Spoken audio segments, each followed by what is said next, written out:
for insight. Let's go to our featured guest of the morning. He's Jeff Hall, Senior Financial Advisor at Manulife Securities. Thanks for coming in. Always great to have you here. Always a pleasure. What about this second quarter rally? It's been an awfully good year thus far on at least the U.S. markets and many of the European and Asian markets, less so here in Toronto, and a particularly good second quarter as well. Absolutely, but investors need to remember it's very fragmented.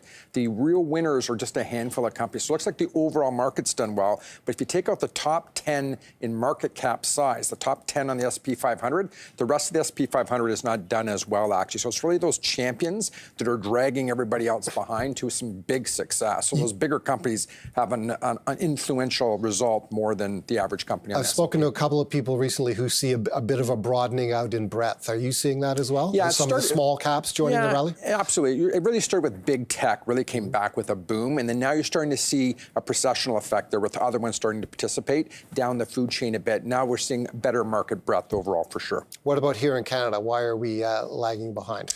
Well, Canada's market, as we all know, is kind of fragmented a bit there as well. We only have certain silos of industries that are real champions. Where you look in the U.S. market as an example, of all the 10 major sectors, they have major champions in all the 10 sectors. So it's much more of a broad market to start. But Canada's got its champions in there as well, but at least we're finally catching up. One of the things that has driven the big rally in tech this year, and particularly during the second quarter, has been the frenzy over AI. It almost harkens to the tech run-up of the very early 2000s, when companies could simply issue press releases with a certain tech phrase in them, and up the stock prices would go. Many companies exposed to AI have enjoyed big rallies. Talk to us about what investors need to know if they want to step into the AI field. Well, you've alluded to something really wise there. Is back in the days around the year 2000 when the big frenzy around the internet was there, anything with .com at the end suddenly became a major frenzy. We're starting to see a little bit of that with regards to AI, but not all AI is created equal.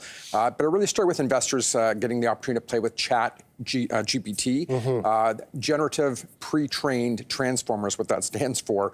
And that kind of created the curiosity for a lot of investors to kind of hearken down that trail. But like I said earlier, not all AI is created equal. And then there's AI, and then there's generative AI.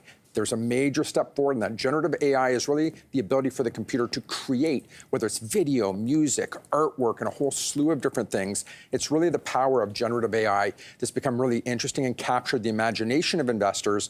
But one of the things investors need to watch for and be careful of is there's a lot of institutions out there suddenly coming out with AI funds or AI ETFs that herald they've got the 40 best ideas or the 40 biggest companies, but there's very few companies actually with well-trained AI that's been around for years, well-developed, and actually making money. So investors, be careful. So you seem to be urging caution on the idea of an ETF approach to AI. That's interesting, because investors who feel I can't pick a winner here. I don't know whether, for instance, is Nvidia overbought at this point? Is that rally finished?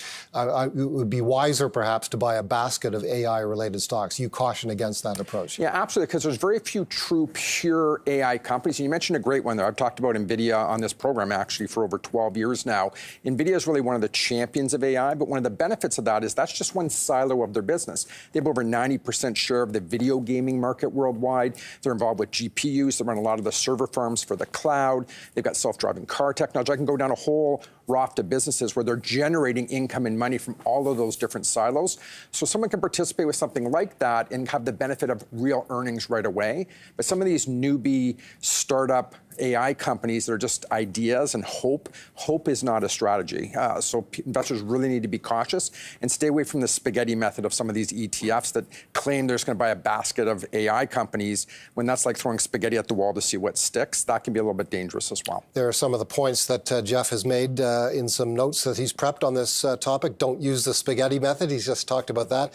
Very few well-tested, viable AI products are out there. Be careful. We're in the early innings, and all AI is not created equally. Those tips coming from Jeff Hall. Nvidia, have you owned it on behalf of clients? And is the stock fully priced now? Or what would you say to an investor who looks at Nvidia and says, is today the right day to buy?